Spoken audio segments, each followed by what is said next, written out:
A little bit of a strange start here. No outside camera today. The outside camera is indoors. It's over here. I can pop it up just for a second here. It's over there, pointed at this bench, because we're expecting a guest this morning, and that guest will be sitting on the stool here when they arrive. So until then, I'm sorry, no outside scenery. Hopefully that's a minus, but the plus will be we have lots of other stuff to do and talk and show it today. We have a scheduled guest. Not quite exactly sure when they'll be here. Just hang in. The mic is different because I've set up the microphone with a stereo setup. I have one mic on my chest, the normal mic, but today we're running it in stereo. I have two mics, and the other mic is over where this person will be sitting. And I can't just cut that mic and not mine because it's left channel, right channel. But what I can do is I can take their mic at the moment, and if I just move it behind the computer out of the fan way, you're hearing just me, but I'm probably just going to be on one side, right? The left side or the right side. So just hang on, bear with it. Once that person gets here, where our conversation will be. I don't know the light. If the lights are on normally.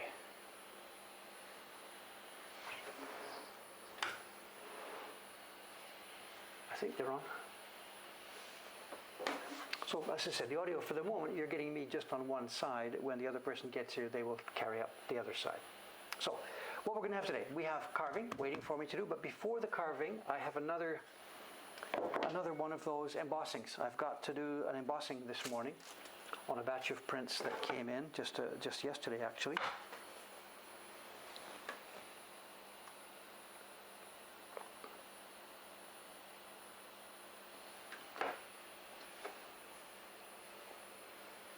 I don't think I've changed anything, you know. Oh, I know. So the bright spot, that's the light that usually shines on the lantern. Maybe I banged it. So this is evening glow, and we just got a batch of them now back from Kubota-san. So I have to put, as usual, you know the story, I have to put Kubota-san's name on it.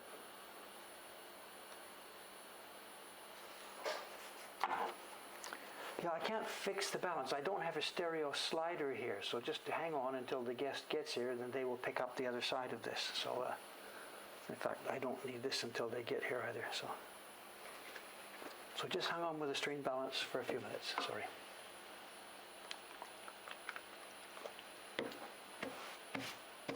Trying to fix, I know we have 1, 2, 3, 4 microphones here, 3 videos. Trying to feed all this stuff is a bit crazy. So when we have there's nobody doing that stuff, so special guest appearance. Whatever, it's all teed up, but kids are involved, so perhaps, who knows. Okay, double check the location. It's going to go in here. Location looks good.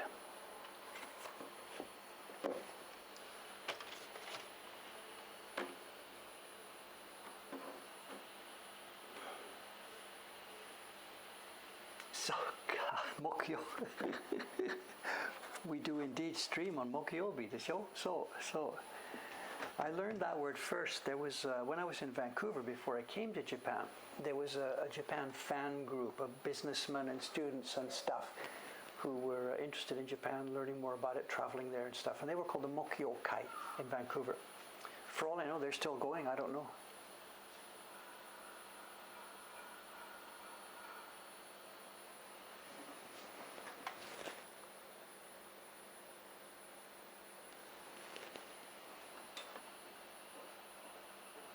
Okay, let's do some of these. I won't do the whole thing as usual. I'll run through about half of these. I've got to get them done today because they've got to be sent to Ome.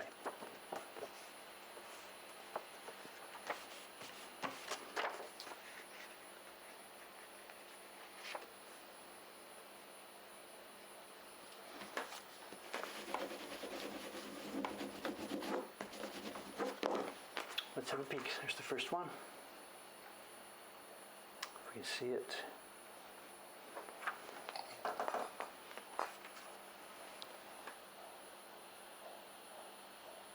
And here's the goal here. As usual, it's the same thing we talk about this all the time. Hori carving Chonsan. He's our young carver here. And this is Suri Kubota Kenichi. So designed by Jed, carving by Chonsan, printing by Kubota-san, production by Dave here.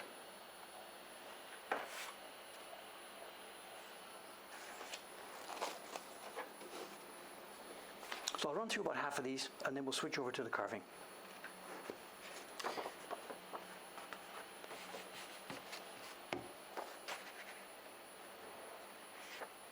The outside stream, the outside camera today has been replaced by an extra inside camera. As soon as the guest gets here, we will set up that camera. And then for the show and tell today, I've pre-arranged this. Because we have somebody else here today to work on the camera with me, I have chosen from upstairs some specially large prints, prints that I can't show and tell on the bench here because there's just no room for them. So I have set them up over there in a special place, and when it comes show and tell time, assuming our guest does actually get here, we'll work on that together.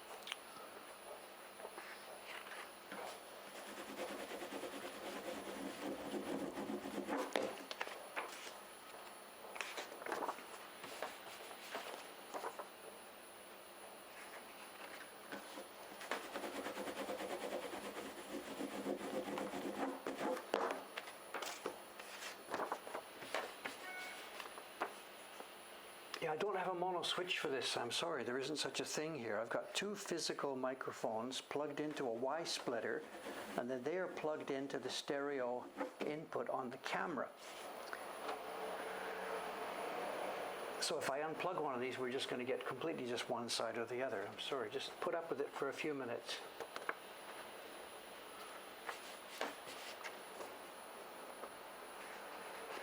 Although perhaps I should check my email. Maybe there's been a cancellation or something. I don't know. Let's have a look. Quick check on my mail to see if there's been a message. Hang on a sec. Nope. As far as I know, we're good to go.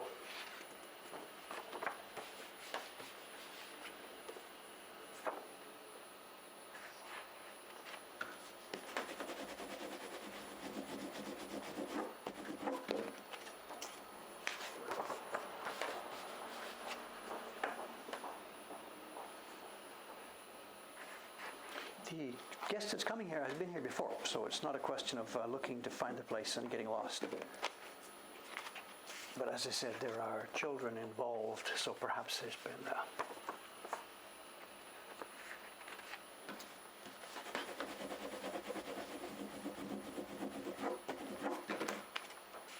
Okay, tell you what, let me pull you in on something. I was thinking about doing this as a surprise, but let's do it this way.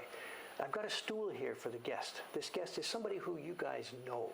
The guest is going to come here and talk and chat. We're going to do this and that. At the end of the stream, we're going to go and do the show and tell. We'll be standing up and moving around and longer, using the microphone cable, stuff like that. But at the very end of the stream, when we're signing off, what I'd like you to do is tell the guest, look under your stool. Don't do it right away, but after we've done the show and tell or something, before we sign off, pause for a minute and tell her, look under your stool. Something is prepared there for her. I hope she's not watching this in the car on the way over here, or something like this. Who knows? So I'll leave it to you guys before we sign off.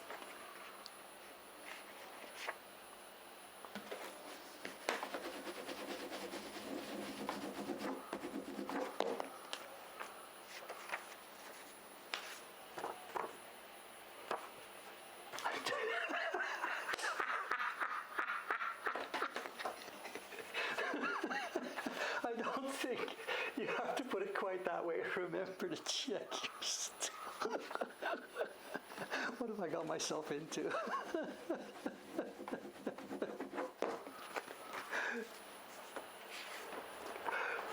Why, is this a thing on daytime TV? I don't know that, I'm sorry. Is it a thing? I just was trying to think of how to do this, and the only place really is under the stool. So.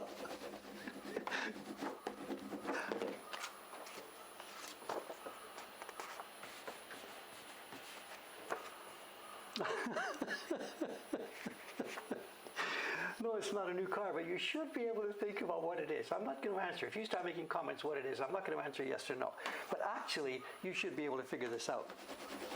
But I'm not going to say anything more about it. So I'm not going to say yes or no to any suggestions here. But I'm going to pretend not to see them. You know, this is my usual habit. You know, I don't read all the chat, but I see some stuff come by. And every now and then, you know, in a normal chat, there'll be a question that comes up. Like, I don't really want to answer. But I didn't see that question because it isn't by in the chat.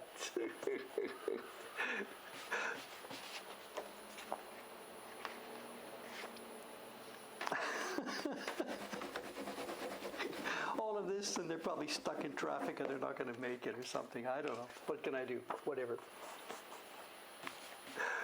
Trying to get rid of the Dr. Oetker. My God, they're still upstairs. There's 5 packages left. Nobody is going to touch them after hearing my report. I should have shut up about it. I should have just said, take them away, gang.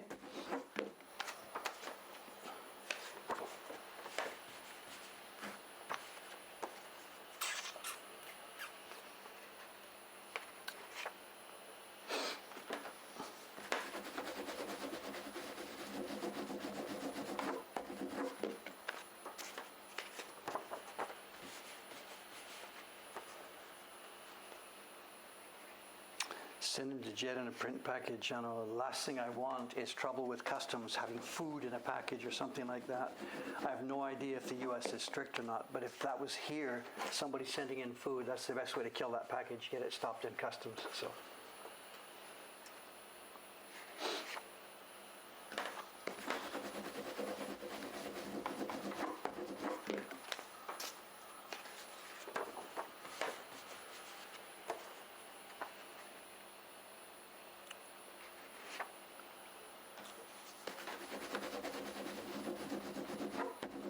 Kuburusan, the guy who did this for us, you know, he has his own company. He used to work for Adachi as a printer when he was younger.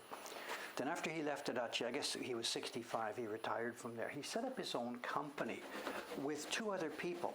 He got together with a lady who owns a gallery downtown, as in high class, you know, prints and stuff with like 7 figures at the end and all that kind of stuff. He opened a company together with her and a salesman who had used to work for Adachi. And it's up and it's down and it's up and it's down, and they do stuff. It's not all woodblock prints, but they do some things like getting a design from some famous artist and making a woodblock print of it, stuff like that. So he's been sort of in his retirement working on that project. The idea was that because he's part of the owner, when these big prints sell for 7 figures, he gets part of it instead of just getting 2,000 yen for something that's going to sell for $1 million, you know, which is the way it works in the real art world for prints and stuff. The people who make them don't get the money, it's the designers, you know. So anyway, he was in his semi-retirement working for them off and on and working for us off and on because they don't have enough work yet or haven't got enough projects going on to keep him busy. So he does work for us, and it's stuff like this, you know. We have a page in our manager system where he puts his name in saying, I need work, or I would like work starting Tuesday the 13th or something. And I see that, and I arrange jobs for him. And this one went to him last week, and he just did it in like 3 days.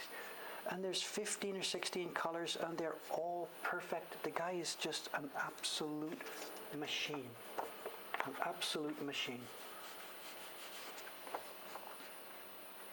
And we've told him time and time and time and time again, look, we have as much work as you want. You just sign in, whatever. Just let us know. And we pay really well. We pay way more than anybody else in town, you know. Most of the publishers, they pay by size and stuff. So a little print like this, because it's not much bigger than a postcard, they'd be paying 800, 900 yen, something like this for this.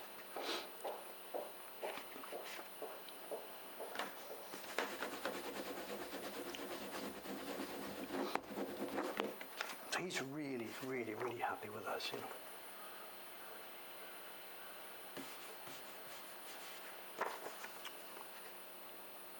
Someone's asking about karakami. It's mostly not Edo, it's mostly Kyoto. It's usually referred to as Kyo karakami. Karakami.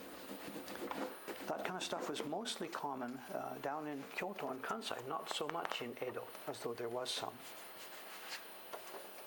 And we don't have any such blocks. I see them now and again on Yahoo Auction. I'd love to pick some up, but they're considered too valuable. You know?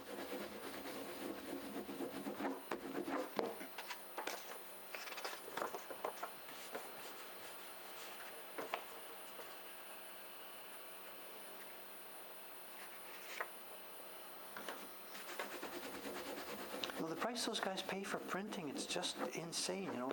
They have the idea that that's the price and it never changes. So in the contemporary market here, the modern market, the demand for printers is so high, I could use more, 2, 3, any, you name them, I could use them all. So the demand for printing is high, the supply is low, so it should, in a normal market, increase the price, increase the wages. But Japan is just so abnormal. The minimum wage here in Tokyo is still like 900 and something yen. The minimum wage average, it varies city by city, prefecture by prefecture. And the minimum wage average for the country is just like something 700 and something yen, maybe 800 yen now. Which is insane, absolutely insane. In Tokyo it's something higher, it's 9 something, it's not even 1,000 yen.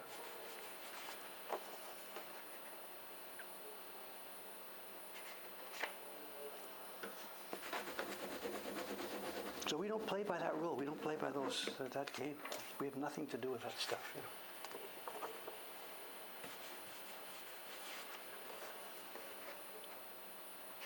know. Indian woodblocks, they're completely different from ours. They're carved very, very deeply, very small, and those woodblocks come from the top. You put the fabric on the table, and you press the block down on top. It's backwards from what we do.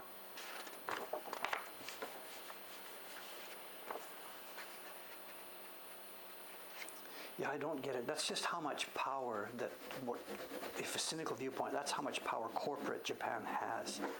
And their response to this is that all the money is in the banks and the companies. They've saved up these immense mountains of cash. And their idea is if you increase the base salary for people, then what happens when it gets to be a little bit economically difficult time? You can't decrease the base salary. So the theory is they keep base wages low, supplemented by bonuses, quote, when times are good, unquote. But the reality is, because the Japanese never speak up, they never speak out, they would never ask for more money, they don't want to join organizations that cause trouble, because the general sheepiness of a typical Japanese environment, the corporations and government ends up carrying all the power. You know, it's really sort of disturbing to me. You know. Ask for something, you know.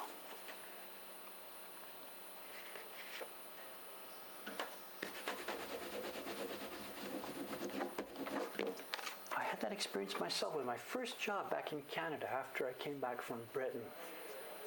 I met that girl, we lived together. I got the job in a music store. The guy hadn't wanted to hire me because I looked like a dork. I couldn't speak, I couldn't present myself, I didn't shower properly. Just, I was unemployable almost. You know, I was a smart guy, but you couldn't tell. And he only hired me because a friend of my father sent me in there. So he had sort of a little bit of obligation. So he hires me for this, even though he didn't want to. And it was like $125 every 2 weeks. So I got $250 a month or something like this. I forget the numbers. It didn't matter. So I go in there and I work, and it turns out I'm doing okay. I turn out to actually be a good employee. I'm actually smart, and the fact that I wasn't so social didn't make any difference. I do really well. A month goes by, 2 months goes by, 3 months goes by. The money I'm getting is just barely enough to live on, whatever. The girl I'm living with, at some point, she just says, okay, look, you have got to go and talk to Bill. This is unbearable. You're doing a really good job. You're working fine. You're helping the company so much, and he's only paying you this much. You know, go and talk to him. And I'm like, no, I can't do that. I can't do it. He'll pay me, whatever. And you go and talk to him, or I'm leaving, whatever. Something like this. I forget the details, whatever. So I finally go and talk to him. I say, Bill, is it possible? Can I talk about, And I'm like, no confidence at all. I'm like 20 years old or whatever. And he just says, yes. What? And I finally said, about the pay. could I maybe, I'm doing well. Can I get, I forget, And he exploded with something that I've never, ever, ever, ever forgotten. And I can't use the word he said. He used an expletive when he said this to me. He was laughing his head off. He used an expletive. And he just said, I was just waiting for you to come in here. Are you a man or a mouse? Stand up for yourself. I was waiting for you. I know you've been doing well. You know you've been doing well. Money doesn't fall out of it. You've got to go and chase it. I was waiting for you. And he says, okay, that's it. Double, and I'll do it retroactive till the day you started. Get out of here. And he's laughing as he says this, And his point was, just don't be such a mouse. Stand up if you think you're worth this. Ask for it, blah, blah, blah. And it's part of the training to just sit back. If I'm too much of a mouse to go and ask or to even stand up for this, then too bad for me. So he wasn't an evil guy. He was just waiting. And as I said, the day I did that, he said, retroactive to the day he started. Bang, double. He was a really good guy, and it was a really, really huge lesson. But don't tell any of the people working here about this, okay?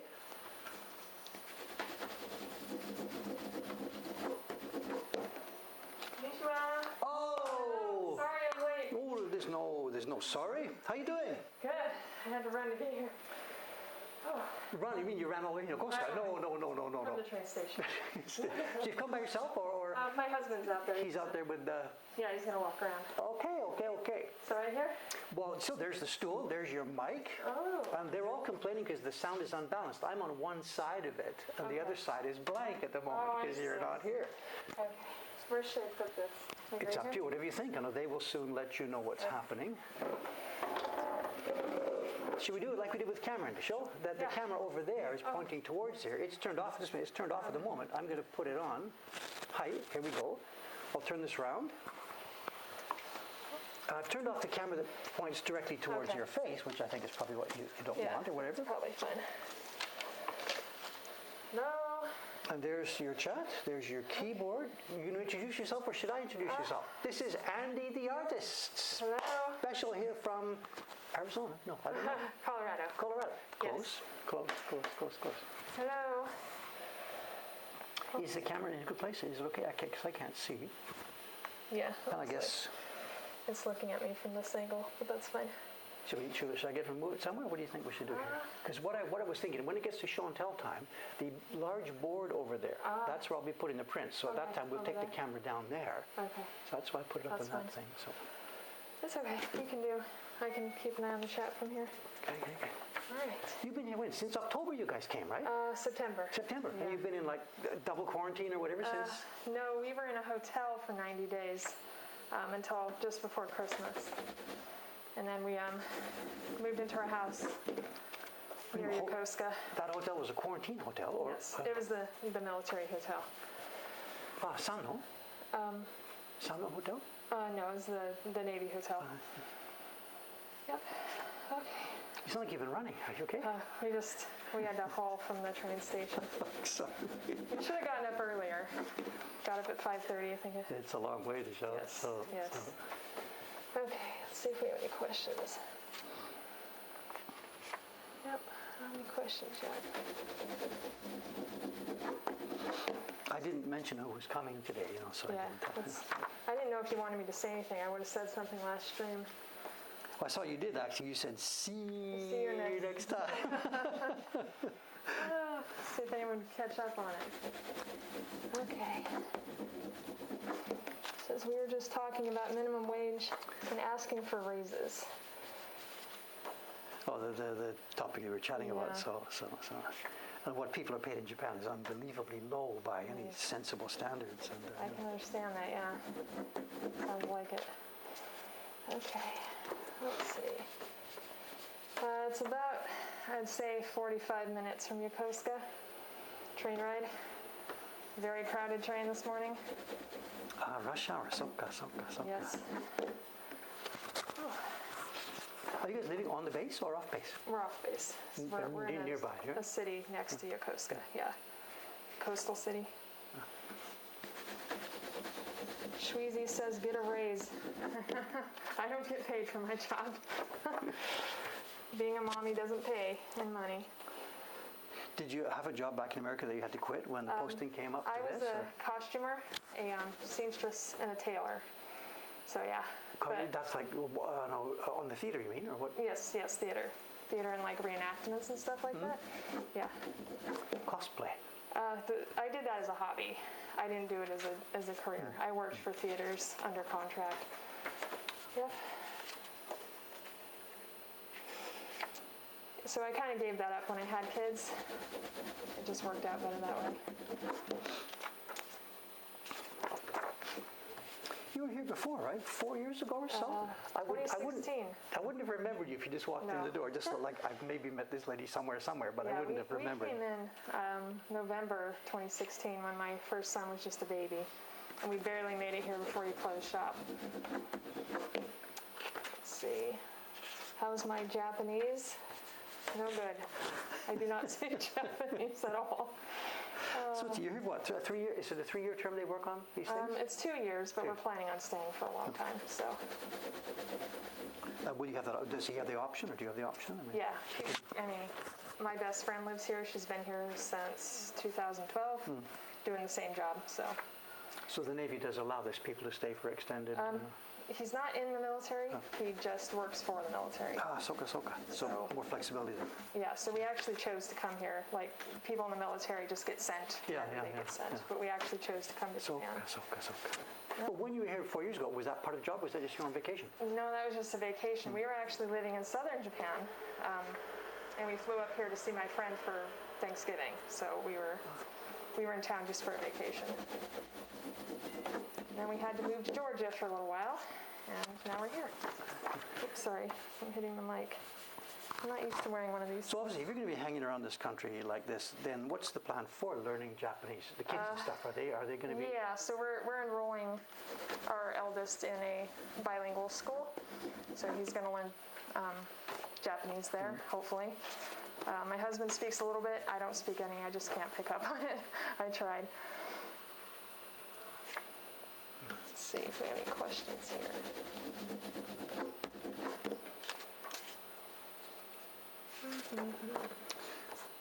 I got about 8 sheets left, and I'll be switching to carving. Okay, So. sounds good.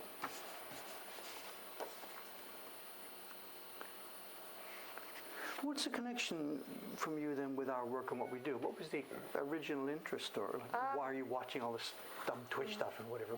Not a sarcastic question, but So I went to a Comic-Con in Denver. That's where I'm from, and that's where I met Jed. And we got some prints from him, and he mentioned you and the YouTube videos. So I went on YouTube and I was watching those. I just had my baby, so I was like up all night watching videos. And then we came to Japan, and I was like, well, we could go to the shop, and drop in. yeah, that was it. And then I heard about the Twitch stream, and there you go. Okay, so the interest is in sort of casual. You're not making prints yourself or thinking about making No, prints. unfortunately, I tried once. It's just not really in my skill set. Sewing is kind of what I do, so yeah. I tried. But I do have a very deep appreciation for the art. I really do love it. It's just not my forte. Let's see.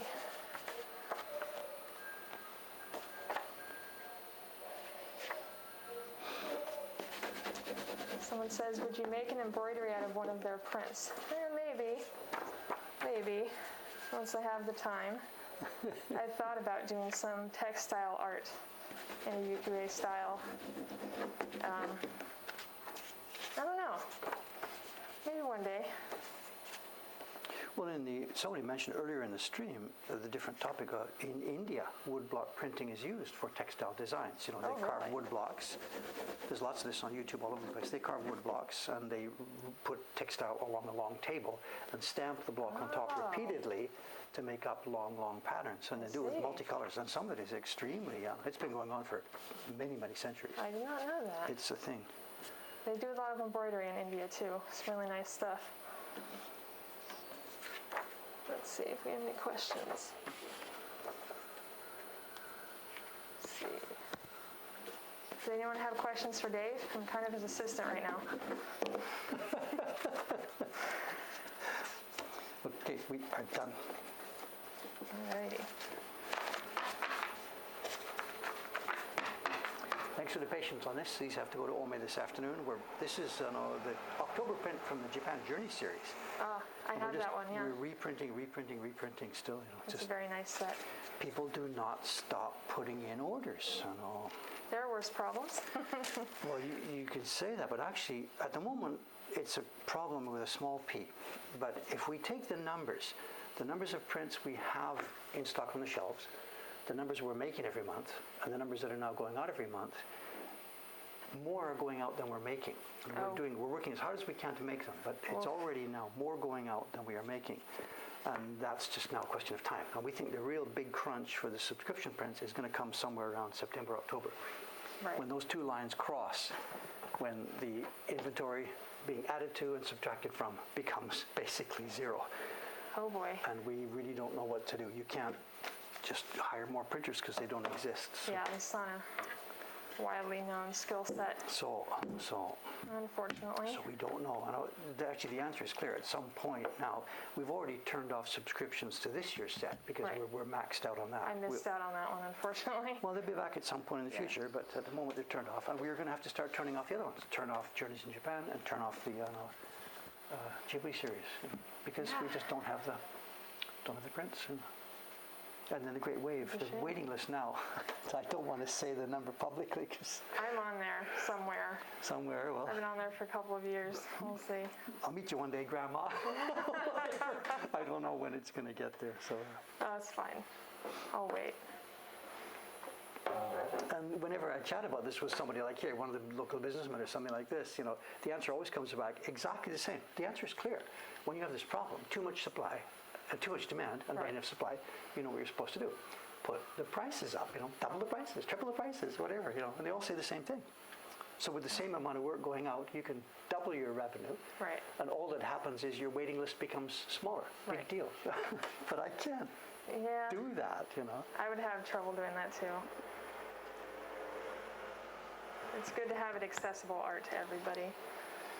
And the people are making a living at this, But having said that, from the printer's point of view, if they had been listening to my conversation with the businessmen there saying double the prices, that money could flow through to the printers. Right. So our printers upstairs, for the same work they're doing, remember, it's their product that's high in demand. So suppose I doubled their wages and passed that on to the finished price of the print, the waiting list would get shorter, same number of prints would go out, the printers could earn double the money, but just David is saying, I don't want to do that. Yeah. So what's right? It's a tough choice. So it's not all about me, Right. Well, that would be good for them. So I don't know. Anyway, I'm not here to talk about money and whatever. Yeah. So John asked if I got to do a print party when I was here the first time. No. I came at the end of the day, and I was only there for the day, so I didn't get to do a print party. Well, we didn't have room, or you hadn't booked it? Or I hadn't booked it because I didn't actually know about it. So my best friend did come back a few weeks later, and she brought a bunch of people with her. She got to do a print party, and I was very jealous of her. What print did you do? Do you remember? It would be the Momotaro back then. She was Peach Boy. Yeah, it was probably Momotaro. That's probably I don't all we remember. had there. She sent me pictures to gloat about it. But I was already back in southern Japan at that time. Let's see.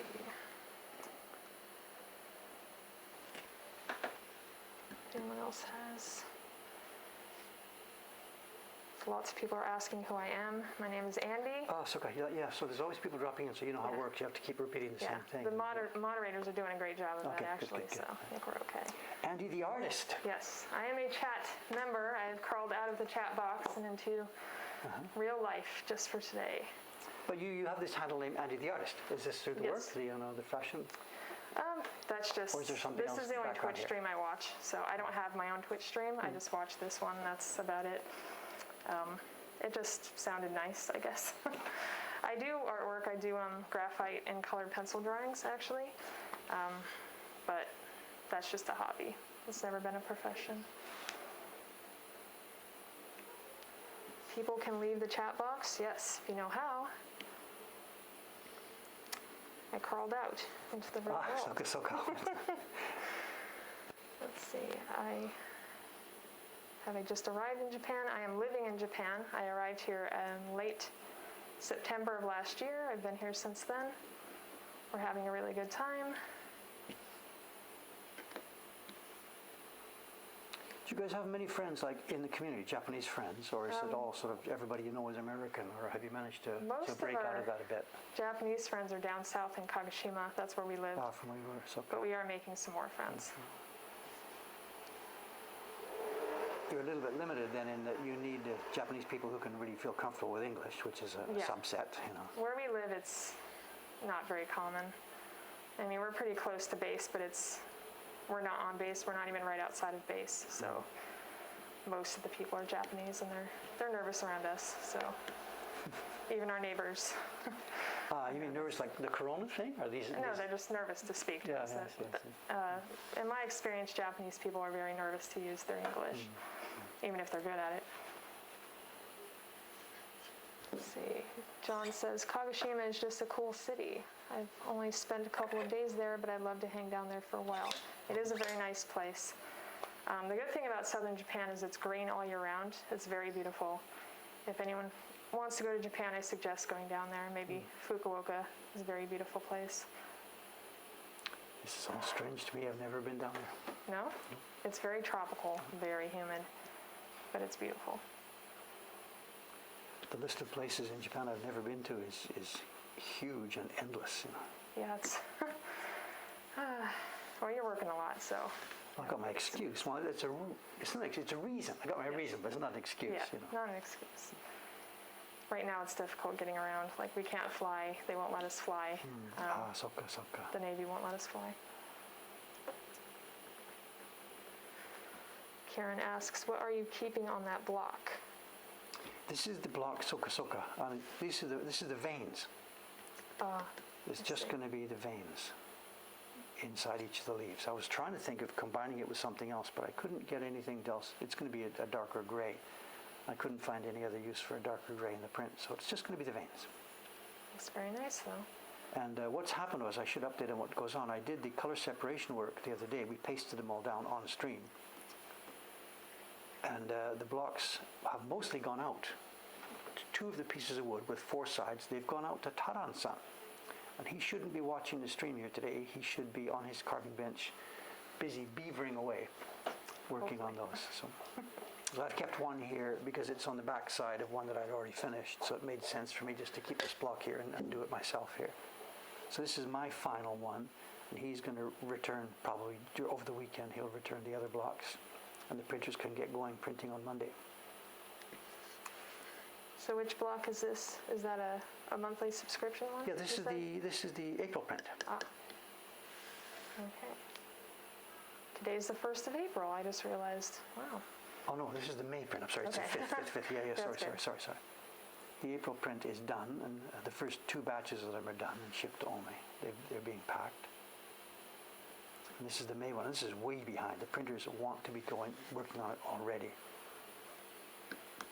And they are a little bit cheesed off with me because I didn't make it happen. So.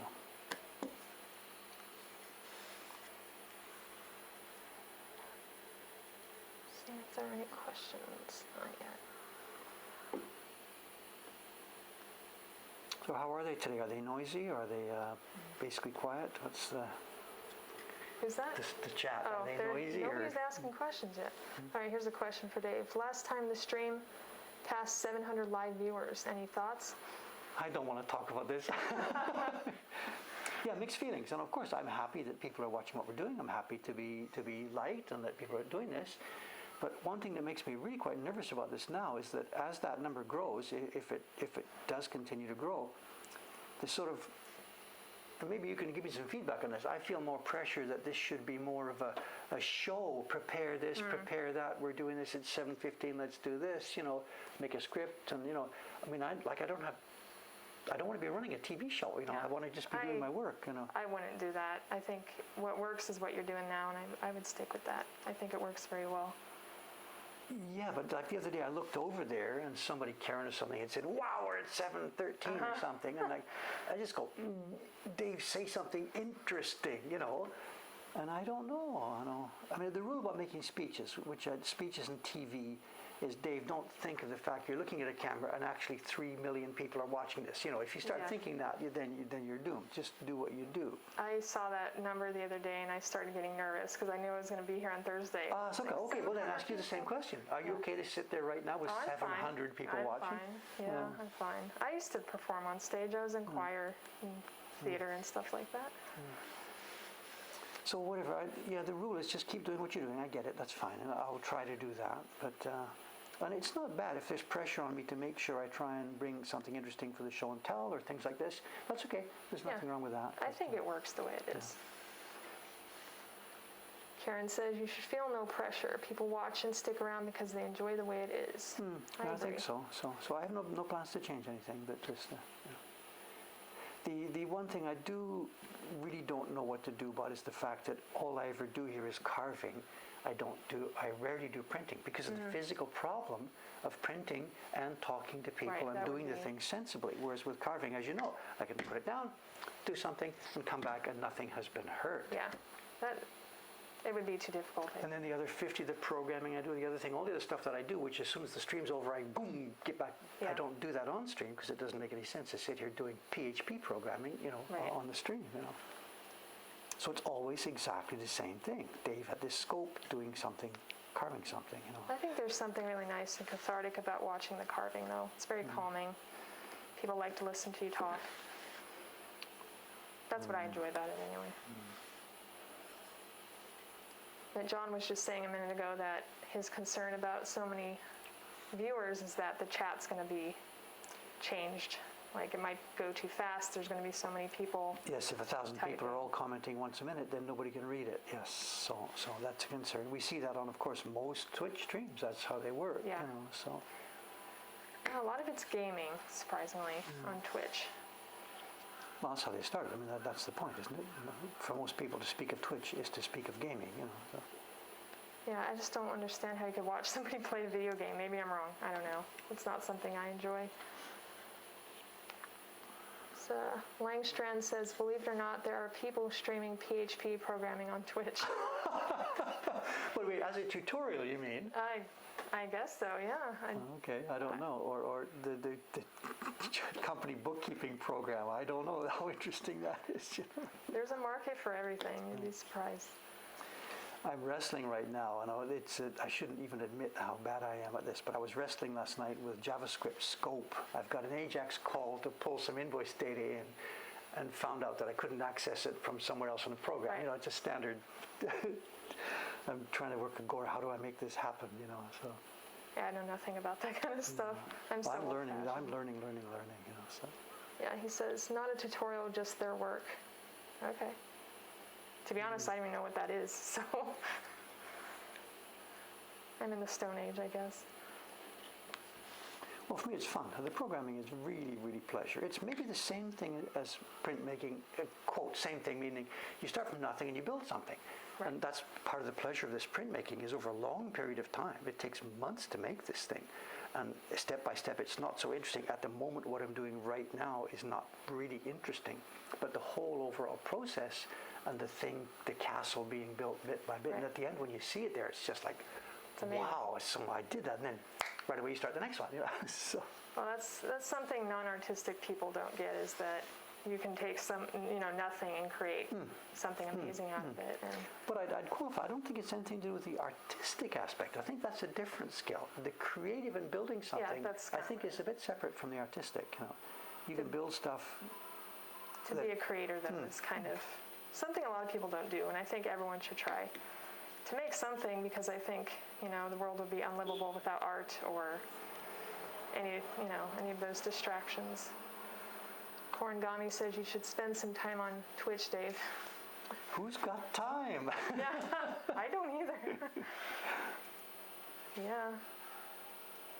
And again, that might sound like a sarcastic thing if I say this, but like to Korangami, he's an interesting guy. He's done some actually things for us as well. But how on earth in life can you find time to sit there and do this? I don't know. I can't do it. I mean, I read a lot, but I can't stay focused on like watching people game all day or whatever.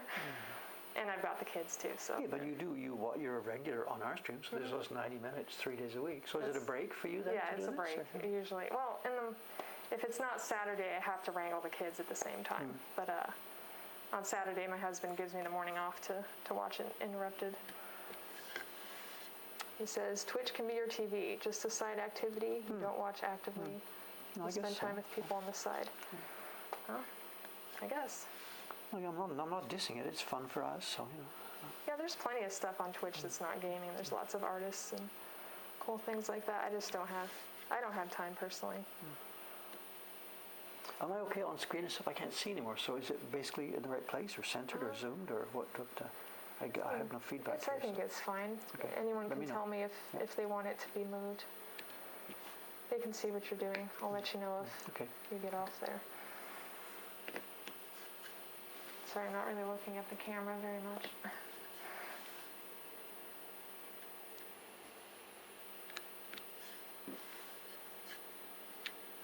The show and tell today, the practical part of it, there's 2 things to do. When we get close to the time, I have a box that we received the other day that I want to show quickly. It's not the official show and tell, but something fun just to show. That'll take 1 minute. And then over there, what I've done is I've prepared 8 prints, 2 each from the 4 biggest names in ukiyo-e. So 2 Utamoto prints, 2 Hokusai, 2 Hiroshige, 2 Sharaku. So it's actually going to be a mini, like, oh my God, it's a mini lecture today over there. And what I've done is because they're large over there, I've set the camera up actually has you can learn really easily. The camera has a zoom on the tripod. Okay. So normally when we're zooming with these handy cams, they go, you see me do this, I can't even do it properly here. It goes in and out and blah, blah, blah, blah, it's crazy. Okay. But that one has you just, with your thumb on it, you can zoom peacefully and roll around. So even somebody with no practice Okay, good. can do that very well. No. I don't have any. But the thing is, the mic cables don't reach all the way over there. So what I'll do is when we set up, first we'll sort of break for a minute. We'll go over there, move the camera, set it up for you. Then I'll come back and sit here on the stool where my mic can reach, and I'll chat with them about what we're looking at, and you can do that. You're the professional cameraman. So No pressure. well, it's okay. It's really, really relaxed and easy to use. Don't worry. It's good. This zoom here, I can't even remember which. I'm always zooming the wrong way when I hit this thing. So. It's a pretty complex setup. I'm pretty surprised. The 3 cameras, 2 microphones, cables everywhere. Wow. It's a lot. Corndami says, will you need more time for show and tell today? Well, I don't know. The prints are, I think 15 minutes will do it. It's okay. I don't want to blah, blah, blah, blah, blah. Just the interest is in seeing these prints because they are really sort of special items. They're not normal ukiyo-e prints. They're very special. It's good. Special day. They're spectacular, physically spectacular. So.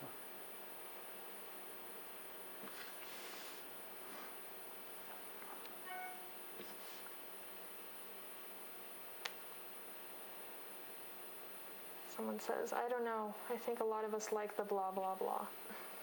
No, but I mean, okay, I know. I mean, when it's interesting conversation, it is interesting. But I mean, I don't want to sort of lecture about stuff in any kind of dry way. So when there is interesting things to talk about, I'm enthusiastic, and that's sort of contagious, and everybody's happy.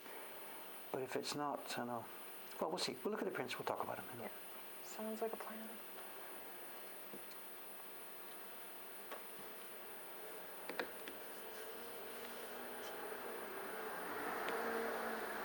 Oh, sorry, I missed your question. Andy, could you please tell me a little bit about your job? Well, I don't work anymore. I'm just a mommy now, living in Japan.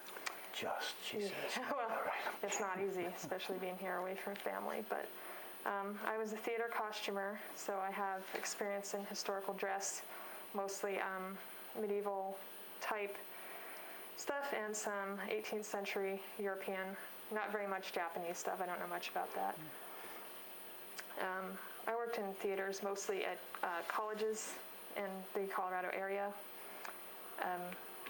Did that for, I don't know, the last several years before I became a mommy and came out here. Can I pause for a second? You said, like, the way you described your job first, costumers specializing in medieval stuff like this, and I thought they were going to say in New York. Like, No. in Colorado, there's enough demand for that Yes, sort of thing? I mean, that sounds like Denver. what? Really? So I worked in Boulder. I don't know if anyone's heard of Boulder. There was something bad that happened there recently. But Boulder has a big university there called the University of Colorado. I used to work there. I did some work for Denver Performing Arts Center, which is a really big. They have ballet, they have plays, they have musicals.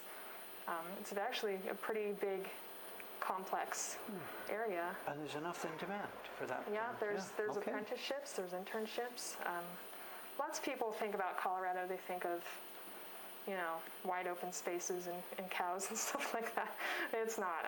Denver's a very metropolitan place, and right now it's actually getting so big that people have to leave because it's so popular that people are coming in, and house prices are so ridiculous. That's part of the reason why we moved to Japan in the first place, because our house was becoming too expensive to live in. So, I mean, we wanted to come to Japan too, but we wanted to travel. But Colorado is still my home. It always will be. It says Denver with mountains on one side and the plains on the other. Pretty much, yeah. The mountains are beautiful, though. If anyone wants to go see the Rocky Mountains, it's gorgeous. Just imagine moving to Tokyo because housing was too expensive. Yeah, I was thinking, should I just be quiet here, Dave? Well, the thing is, we don't pay for our rent when we live out here, so they're paying for our rent. Tom says, imagine Andy's handle suddenly writing in chat, and then we realize the woman sitting there is not Andy. No, it's me. I promise. That would be kind of creepy. It's okay, you're not logged in, right? No. So if you type now, it comes up as me. Yeah, of course, Yes, of course. Okay. I only have my phone, and honestly, I don't know if I can make Twitch work on my phone.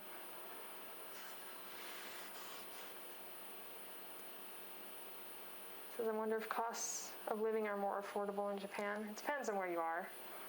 The rent where we live is actually very expensive. It's more expensive than it was in Denver, but we don't have to pay for it, so. Whenever that question comes up, is it more expensive to live here than there? It's a question, if you want to live in a normal Japanese lifestyle, in a normal Japanese apartment, the way Japanese people do it, it's Right. sort of reasonable. If you demand a 4,000 square foot house in Tokyo, then you have a problem, Yes. whatever. So it's a question of how adaptable you are. We live in a house because we prefer it that way, but there are lots of military families that live in apartments, and I commend them because they have kids too, and I can't imagine living in close quarters with their kids, especially since, during lockdown, they were all home. No big backyard, No, we do actually have a small backyard. I was very surprised. In Colorado, backyards are really big, so, it's small. Football field or whatever. Yeah. A man says, I watch your stream also as a tutorial. Tell something about technique. Well, it's always a question, of course, how technical to get when we're doing this, Most people, of course, are not watching this to learn how to make woodblock prints, so it's not overtly a tutorial thing. But usually when we're doing something, it ends up describing, what's going on, the sharpening especially, things like that, But it's not an overt, actually, squirrel, that reminds me. It's a general announcement to everybody speaking about tutorial and learning and things like that. I had a visit here, was it yesterday or the day before, from Terry McKenna, who is the Australian man living up in Karuizawa. He's been here for a few years now. For a number of years, he's been going back and forth from Australia to Japan, learning and making prints and learning some more and making some more prints and stuff. He's a Sosaku printmaker. And a couple of years ago, he opened an actual school for teaching this up in Karuizawa. Aimed at foreigners who are visiting Japan who could stop up and do a one-week course or whatever with him while he's doing that. The pandemic came along and really didn't have much fun there, so he went online. And the materials, the long story short here, the materials he's been preparing for online are now going to be available as a series of books, as a series of ebooks. And he brought these to show me 2 days ago. And I didn't have a chance to sit there and read them because these are thick. We're talking altogether, it's a stack of like 3 centimeters, more than an inch of material when you actually physically print it out. And he's like, how do I get this out into the world? So we've agreed that he's going to send me some PDF copies of this, and we're going to make them available for sale through our catalog online. So it's coming up probably maybe next week or so. As soon as he gets me the master copies, we're going to have these 3 really, really interesting books on how to make woodblock prints That sounds in really our nice. web shop. It's not going to be traditional, 100% traditional Japanese woodblock printmaking. It's the 20th century way, using Shina plywood and carving and sharpening the way they do it. But totally, absolutely, 100% valid. And this guy is good at it, and he's also good at explaining it. So this is coming up next week to a website near you, and we'll be talking about it more when we get it happening. So it's the book that sort of, I did my own little first, your first print, and then never got anything else done because of life. And this guy's actually done this. He's prepared these 3 very deep, rich books. Well, Darman says, Andy convinced him to do a series based on Middle Earth. You mean designs and stuff? Lord of the Rings. Well, we're yeah. talking to the wrong person. I don't do this. I don't do designs, of course. This Mokonkan here is a workshop. We're a physical production facility. Jed and I did toss out the idea of doing some of those, and it's not completely rejected and thrown away.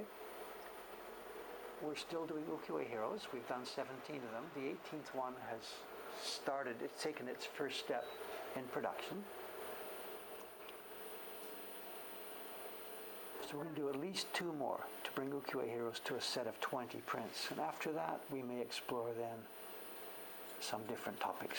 And that one that's been mentioned is one that was on the table for discussion. So I would buy that. I'm very into that Tolkien work. You have to be careful about copyrights too, because the game companies have this fan-friendly approach, most of them. But those book copyright people are a different story. Yeah, you just never know who you're dealing with. I know Disney's very strict about that sort of thing. Ooh, 8 views of Mordor. 8 views of Neptune. There's no end to it, of course, so. I never read those, I'm sorry to confess. Never read them. There's a lot of, I read a lot of that stuff. I read a lot of his supplement work on Middle Earth. It's actually, can be quite confusing. He wrote a lot of stuff. He created a world that's more or less real in a sense, because it's... And is it all coherent? I mean... Yeah, actually, I don't know how he did it, because he wrote his own languages for this. All, I don't know how many years he took to write it, but he was a philologist, which is someone who studies literature. I also study literature as a hobby. So he was very well versed in linguistics, so he wrote his own languages, he did all of that stuff. It's amazing.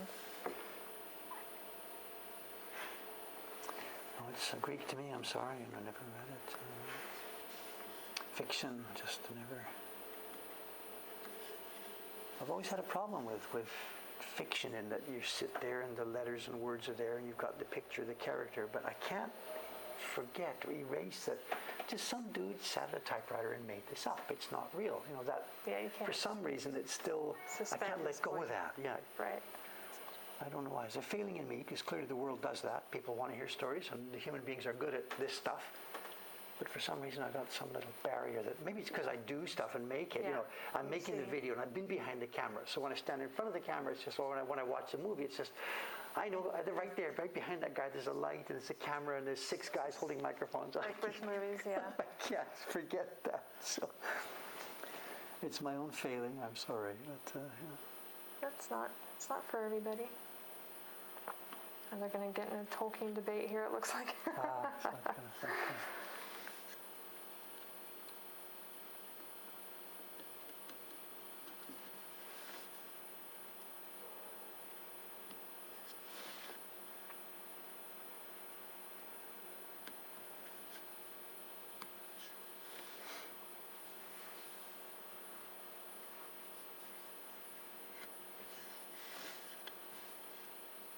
Surprised there aren't more questions coming in today.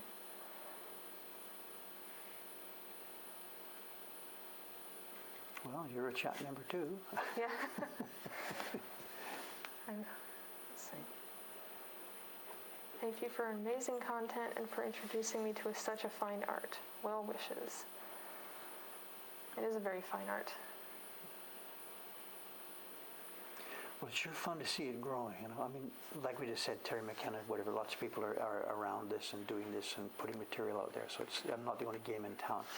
But he did point this out when he was here the other day that, you know, a lot of what's happening is because Dave has simply flooded the market. Like so many videos, so many web pages, so much material, you know.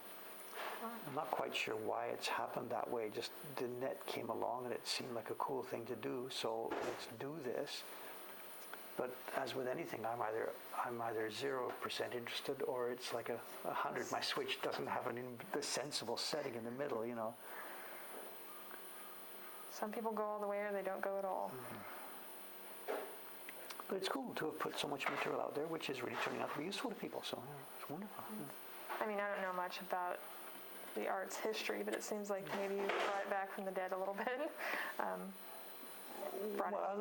I'm one person among a group of people who have been doing this and helping bring it back, you know. So of course, but again, that's never been the motivation here. We've got to preserve and protect this whole thing. I'm doing it just because it's fun and I like it, you know. That's always been the base of this, you know. It's a good philosophy to live by. And it's not 100% beneficial. You know, recently I've been chatting more with Taran-san, you know, the young Welshman, the British boy who is here learning how to do this. And he's now totally integrated here. He's fine. He's studying it. He's working it. He's doing work for us, doing work for other people. So he's in and up and running. But in the conversation together, he did mention at some point that when he was still over there, looking here, whether he could do this, partly I was a barrier. I mean, I was putting information out there, but it's like, okay, Dave's there. He's filled up that space. He's doing that. He is the foreigner in Japan doing traditional woodblock prints. In other words, he's filled that niche. Is there room for somebody else to do this? And if he'd have asked me, I'd have said, move over, there's lots of room. You know, it's a huge planet, whatever. But I do get the idea, you know, it's okay, Dave's doing that, so I'm not going to be able to sell or do this or that because Dave's sort of wrapped up that market. And I really, really hope that feeling isn't too widespread because that's not how it more works. people need to get into it. So the more the better. To keep it alive, yeah. And Terry, the guy who was here too, he's a perfect example of this. He's come over here as a foreigner to jump into the same pool and swim around, and we're finding this is a pretty big pool, and you know, there's lots and lots of room for everybody. You know. Room for everybody. See, what's your take on using lasers in modern wood carving, even as a rough cut? It's an open, interesting question. I am not in any way a Philistine here. In the shop, in fact, looking over your shoulder there, Andy, you can see below the Great Wave there's 2 prints. Those are both prints for sale here in our shop that are carved by laser. They're the ones made by can't see the whole print there, I'm sorry, but they are there. So we have prints in our shop right here that are carved by lasers and printed by hand with our normal, you know, traditional technology. So I'm open to this. Am I going to do this? No, certainly not at any stage I can see coming up, because this is just too much fun. Clearly the lasers are getting better. Clearly they're going to be able to carve more delicate than I can carve. They're going to be able to do it faster. There's no question they will be able to do it better in every respect but one. The idea that human beings want to feel productive and exercise skills, you know. And you can use whatever analogy you want. The robot dogs from Boston Dynamics can now sprint faster than sprinters. Are they going to do the Olympics? You know, well, no, we're still going to have the Olympics because we still have this idea that people would like to learn things and stretch things and exercise skills and stuff. So I'm just simply feeling that there's going to be room for both. I know it goes back even beyond lasers. What we do here is simply woodblock printing, which in the old days before the presses was the only way to put books out into the world. Once the presses came along, the presses can take care of the day-to-day work of the books and stuff. That's fine. They work really, really well for that. And here in one corner of it, we will sit with this part of it, exercising wonderful human skill to create a visual effect that's really, really difficult still to produce with the machines. I think there's something to be said for that. You know, when you're holding something that somebody created with their hands, it's different than something that was more or less, I don't want to say mass-produced, but with lasers they can do it like way faster. So I'd rather have it, you know. Our lives need to be full of both of these things. I mean, the technology we're using to put the stream up, the computers and everything else, oh my God, they're gorgeously, stupendously nanometer technology made, you know. Right. We could never do such things by hand. So it's not machines are bad, hand is good. They've all got their place, you know. And I'm happy to be in a world where these things now can work side by side and I can use these glorious techniques and technologies to do what I do, you know. So I'm going to ask Sandy, when you were a theater costume artist, were there any particular materials you enjoyed working with? No, there's a few I really don't like working with. That's what I was. I didn't do stretch materials. I can't be bothered. And mostly it's historical stuff, so it's silk, cotton, you know, stuff like that. I don't do superhero stuff. I could never work with those sorts of things, but I have worked with leather. I do have an industrial machine that sews leather, so I'd say silk, for the most part, is easy to work with, unless you're talking about satin. So I guess silk I would answer for that. Is there anything then in that field that's comparable to the question I was just asked? David, there's lasers and stuff that's going to take away my job and things like that. Is there anything remotely comparable in your field where modern technology is like threatening you, or is it just simply tools you can use? I mean, we mostly just utilized it for our benefit. So, I mean, we don't sew things by hand anymore. That would take forever. So, you know, we're grateful for that. The only thing I would say is like outsourcing labor. So sometimes theaters will buy stuff online that's, you know, made in China or something like that. You don't want to do that because that puts people at work. But not really. I mean, we still have to have a designer. I've done some designing, but for the most part, I'm a craftsperson. We pretty much have to be there in it, doing it with our hands. So in rough terms, then, technology is a benefit to you guys, not a threat or anything like this? Not really, no. It's you know, people in the theater are pretty tight-knit people. They like to stick together and do things the old way. At least that's my experience. I've never worked in New York or anything like that, so it might be different there. In Japan, have you got in contact with any people in your field, or are you going to? I think you might. I don't know if there's much call for it here, and I wouldn't know where to find it. I mean, like they do. Well, I didn't mean looking for work. I mean just to meet people who are doing this thing, and you know. No, I haven't actually reached out. I probably should do that. I mean, this is the home of kabuki and all that glorious theater design. And yeah, all, I mean, I could, if they wanted me, I could probably do that, but I have no experience. I mean, I've made kimono. I have a bunch of kimono I've made, but I've never done it professionally. One of our part-time ladies who used to work in the shop once a week here when we still had a shop, she's now sitting waiting. She is the part-time manager of a no theater over near Shibuya. It's not enough of a full-time job for her, but she's that. So she's involved in, she doesn't do the costumes herself, but she's involved with the people who are doing it. So if you did one, she speaks English because she works for us on tourists. So if there was interest in maybe seeing something like that backstage, whatever, I can easily call her up if you're interested. That would be very interesting. Yeah, I've never, I don't know how they do things in Japanese theater. If they who designs their stuff, who makes it, or how it works. That'd be very interesting to see. John says you could start making no masks. I wouldn't know how, to be honest. I've done props before, carpentry, stuff like that. I can do that, but I wouldn't have any idea how to make a no mask.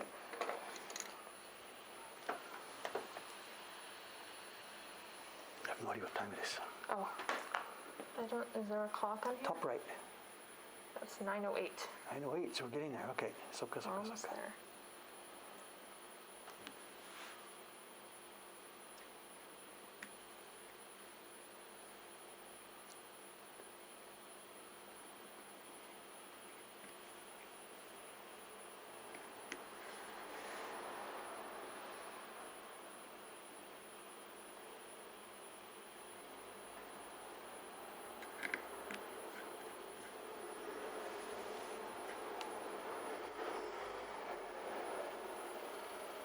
Like the delivery guy might be here. Is that the Yoshibori truck? Yeah, there he is. So, the hot towels. Oh. Is that Korean hot dog place open? I think they open at 9. I'm not quite sure. My husband wanted to know. Yeah. We actually came yesterday as a trial run to see if I could get here on time. Not all the way from... Yeah, I was standing right out there yesterday, yeah. Why didn't you say hello or something? I don't know. Are you an American, really? Or are you Japanese? I don't know. I didn't want to bug you, so I was... Andy's, okay, next time I'll say hello. We brought the kids. It was kind of hectic. Like, we don't know the trains very well. That's part of the reason why I was late, so... But we just wanted to see, learn the ins and outs of getting down here, so we came here yesterday, just shortly.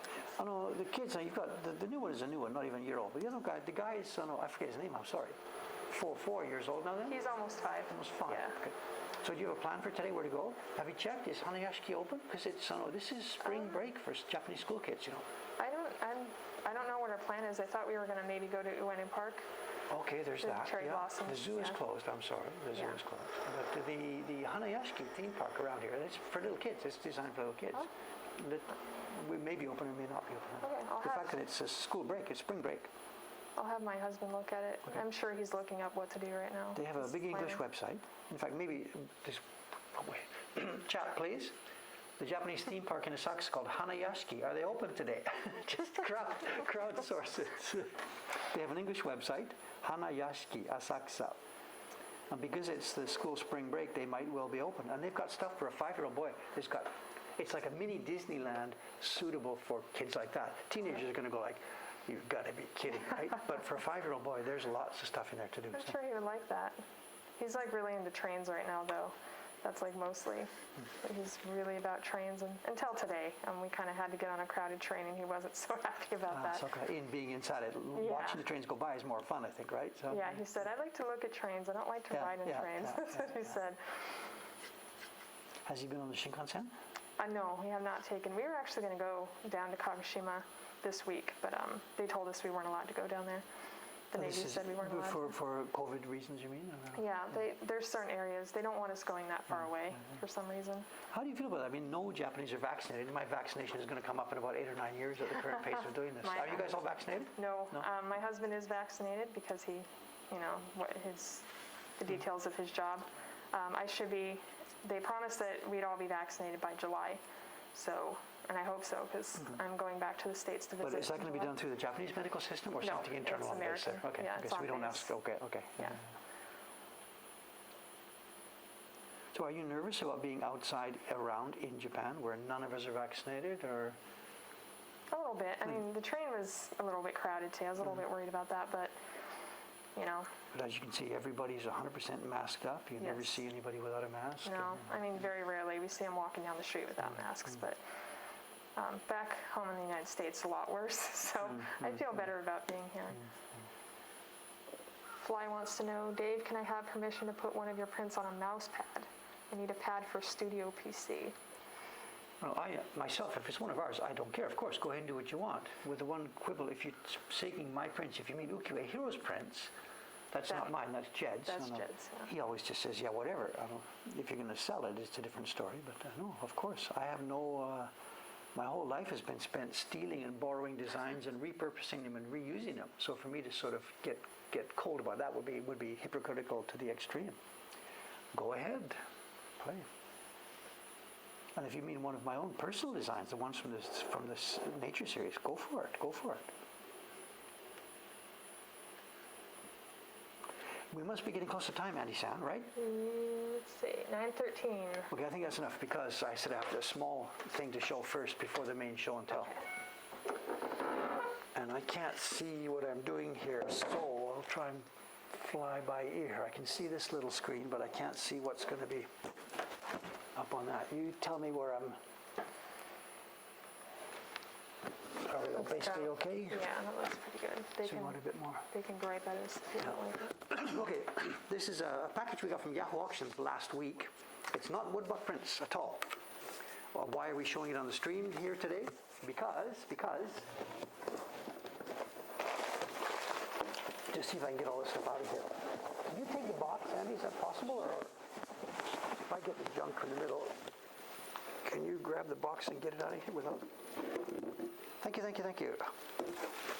Wow, it's like one of those TV shows, having a beautiful assistant. Thank you. It's tools. Look at this. Oh. Yahoo auction last week, 1,700 yen.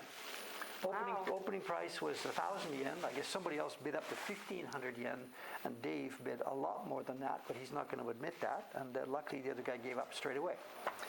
And these are beautiful, beautiful. They are well used. They are really old, but they are in fabulously well-preserved condition. And we are going to have fun with this.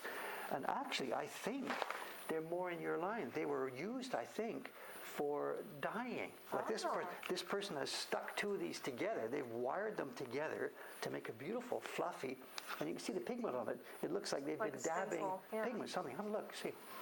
They're really, really, really, they're soft, they're in good condition, they're beautiful. Wow. Oh my God, oh my God. We cannot buy brushes like this today. That's a shame. These are really nice. They're not all perfect. This one, you can see the difference here, for example. This one has not so much hair. This one is gorgeous and fluffy. And I have no idea how to make them, how the difference, how you're tying your hair to make it fluff up and how not to fluff up. We're collecting goat hair. We've been buying it. I've got boxes full of it. And at some point, when we get a minute, we are going to try making some brushes like this. Look at this one. I want this. Beautiful. The makeup brush is very soft. Aren't they great? They're just so... They've got some of the smaller ones here. So, they're just too... Yeah, that is like a makeup. Yeah, it is like a makeup brush, I think, whatever. And I don't know what the person was doing. It certainly wasn't woodblock printmaking. There's no printing brushes. And these all have spots of color on them. They look like they've been dyed a little bit. So all I can guess is that it was something to do with fabric, something fabric. I don't know. Maybe some kind of dabbing, stenciling with dye. I'm not sure. I don't know. Yeah, this is a very nice brush. Very old bamboo. It's very good. These have been around. They've been tried. Quite frequently, when we find old brushes, they've dried up so much and they've dried and split that the hair just falls out in massive clumps. But these are not that old. The hair is still, it's great. It's fabulous. So this is Christmas come ready for me. You know. Getting the prints and stuff is all fun, but getting tools that are usable tools, that's really the pleasure. Okay, let's do this for show and tell. Okay, I'll ask your forbearance chat for 1 minute. I'm going to unclip my mic, and she and I are now going to go and move some cameras around. So we're going incommunicado for a couple of minutes here, and we'll be online, of course. We're not going offline, but we will just give us a couple of minutes to get things organized. Just clip it somewhere or whatever. We'll just leave it there. Okay, let's go. What I've got is inside the broadcast software, I've got a separate scene. So we're going to click over to what they call a different scene, where that camera is the main camera, and the little one here, which I'll be sitting here in a few minutes talking here. Let's come over here.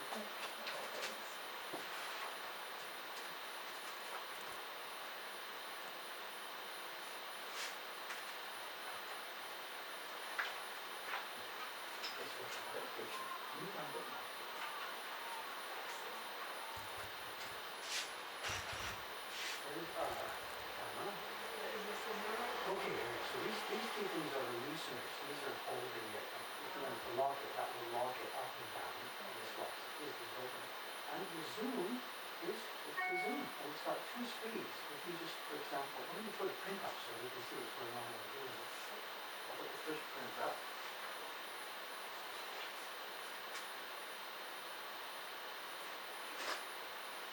And away we go. Start playing. This is a fluid head, so it just moves slowly. The zoom has two speeds. Slow and fast, and that's all. The rest of the buttons just ignore them. There's your thumb. Go to town. So I've got 8 prints.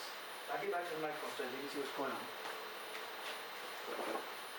Where's my mic? Where's my mic?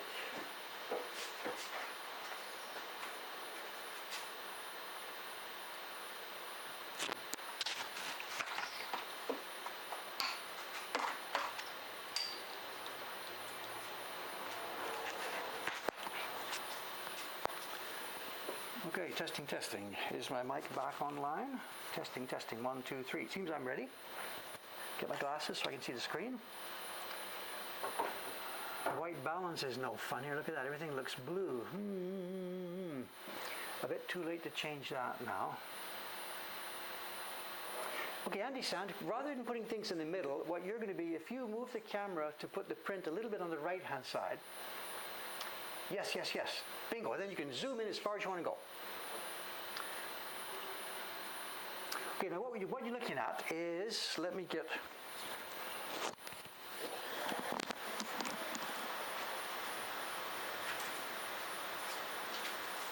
This is the normal size. Stand that up there somewhere.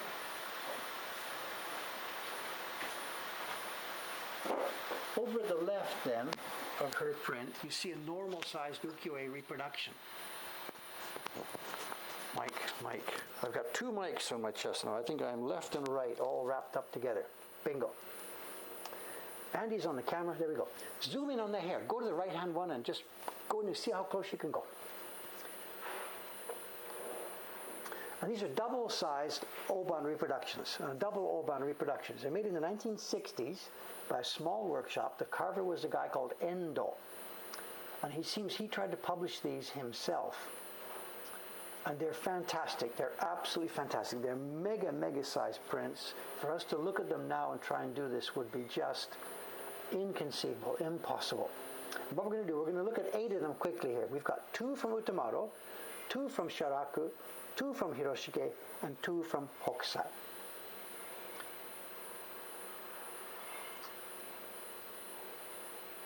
And yeah, 2 blocks for the hair. Actually, 3 blocks. There's a little light gray underneath, then a darker gray, and then the black one on top. So you're looking at 3 blocks there on that hair. Okay, we have 8 prints to look at, so zoom in, zoom out, zoom around.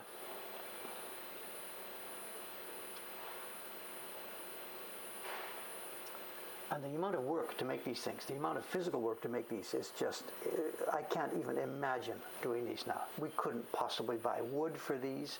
Tell you what, when she zooms out, I'll go and stand over there for a second so you can see the actual size of these things.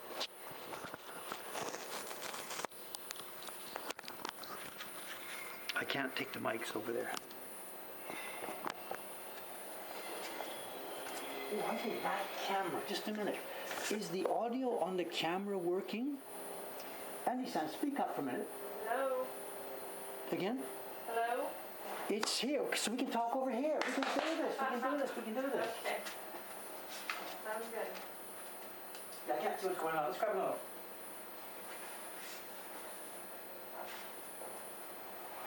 You get an indication of the size here. These are just huge, glorious, huge prints.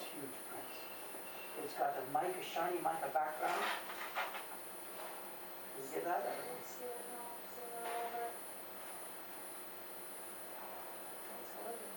These are to die for. They're just so nicely done. Again, the same thing here. We've got the triple, the light gray, the gray undertone, and then the dark gray. And it's done just so beautifully. Hair's amazing. You get me, This is the team that made it. It's Carlo Horishi. This is Endo.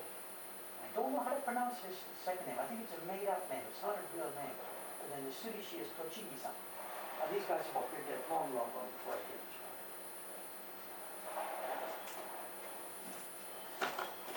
And here would be a normal size one for comparison. That's the normal, the original size.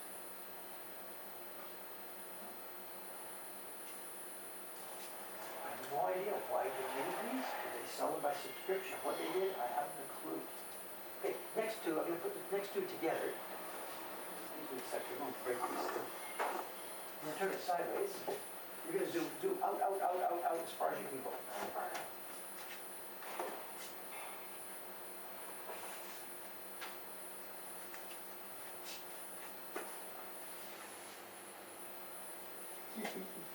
I don't think you can probably get them all in. I don't know. I should move the camera back. Are you okay?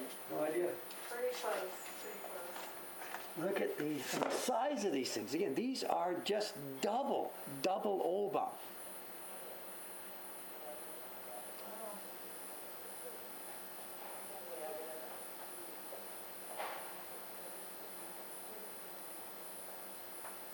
Why are the eyes done like this? This is kabuki. These guys are in a kabuki pose.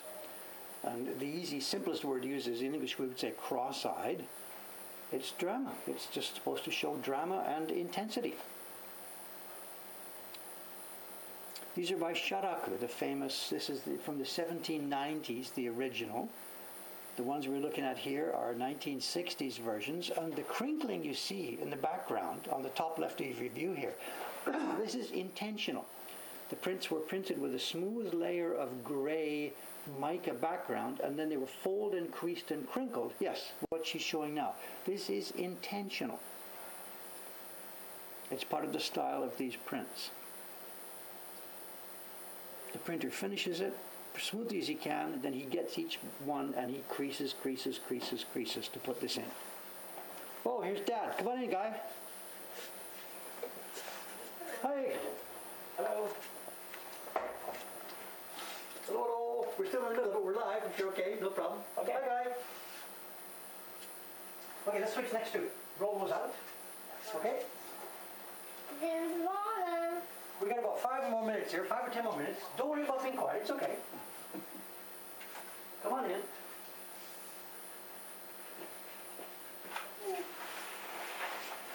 Daddy. Next up. Okay, this should fit. You've got a horizontal camera. Yeah.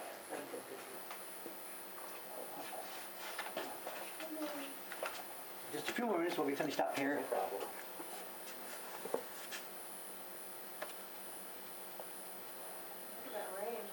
So, we don't have the whole set of Tokaido prints here. We've got only 2 of them.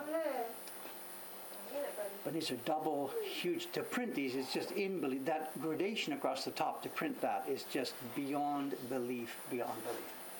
I can't imagine you actually trying to pass this out to a printer. Can you imagine doing this? Oh, impossible. The next one, you just leave that one in for the top. We showed this in one of the videos. Oh my God. This is just so much fun. I can't imagine you want to work and take the heat. Launching project. Incredible.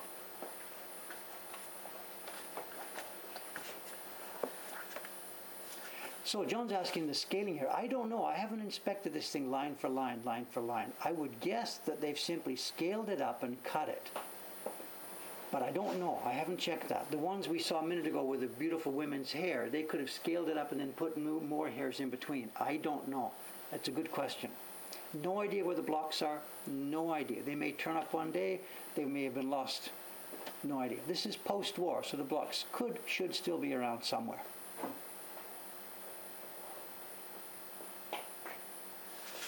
Okay, 2 more. That's Hiroshige. The last 2 are Hokusai.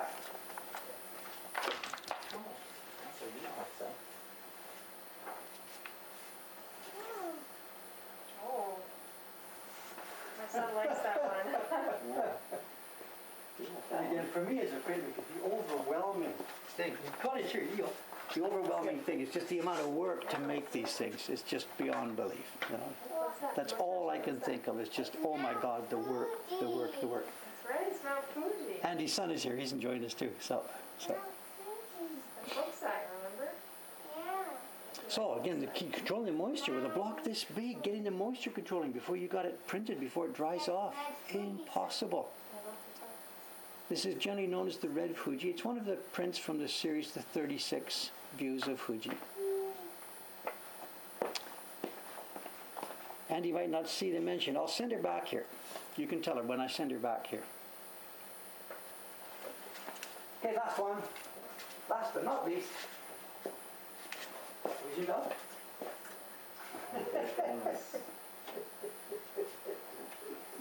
Wow. How old is this one? These are as far as I can tell, they're 1960s. I don't really know. I haven't any documentation of this. Looking at the paper and the guy's name, the carvers and printers' names, we know when they worked in the immediate post-war period. And I don't think they've done a really perfect job on here. They made a lot of the foam all rounded up, you know. What it should look like is something like this. Yeah, of course.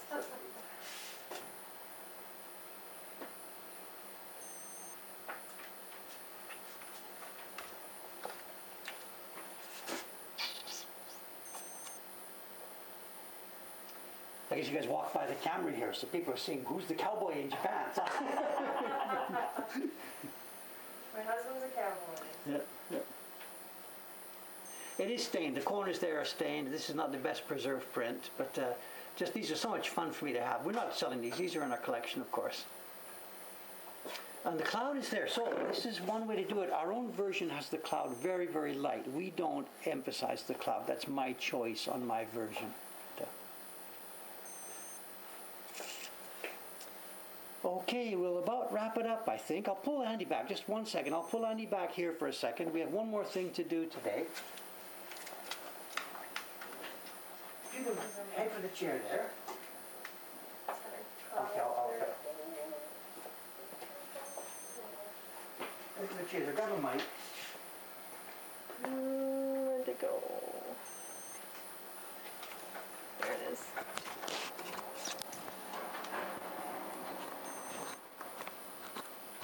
You guys doing okay? Just a couple more minutes.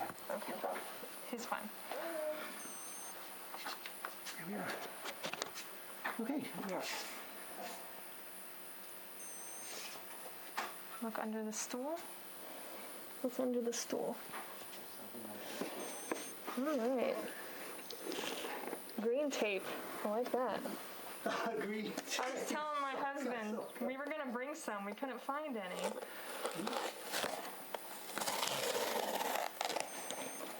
see, what do we have here? Oh, chocolate eggs. Look what I got. I actually get chocolate eggs. Look at that. I don't know if you know, it's a thing on the screen. It's a catchphrase. So. It's like it's a gag, yeah. Yeah. What's that? I actually got chocolate eggs. I get real chocolate eggs. I bet you're jealous. Hey, thanks very much for coming today. You're for doing this. welcome, yes. I wasn't trying to put you on the spot. Oh, no. Thank you very much. I like that. Thanks Oh, for what's that? Yes. Talk to you. That? No. I heard that you guys came yesterday or something for rehearsals, right? Yeah. What's that? They're chocolate eggs, so you can hold them. All right. Oh, the chocolate See egg. you later, guys. Okay, yep, I'll see you bye. on Saturday. I'll be back in the chat box. From home. Yes, from home. All right, good. Hey, thanks again for coming. You're welcome. Good. Very. You seem like the kind of person who might be a little bit embarrassed about this. Oh, no. Quite sure, but, Not at all. I'm fine. Yeah. All right. Bye-bye, guys. Do we... And the eggs are real. Yes. They're real chocolate eggs. Yeah. Very nice. Okay, thanks again. Okay, Dan, thanks so much. We'll be back here. What's today? Today is Thursday. Thursday. 2 more days back here on. I'm off the camera. I'll be back here on Saturday morning doing something. No idea what. All right. You can sign us off. There's the button right there. It says stop streaming. Oh. Bye for now. Thanks again, people. Thank you. Bye-bye. Did I hit it?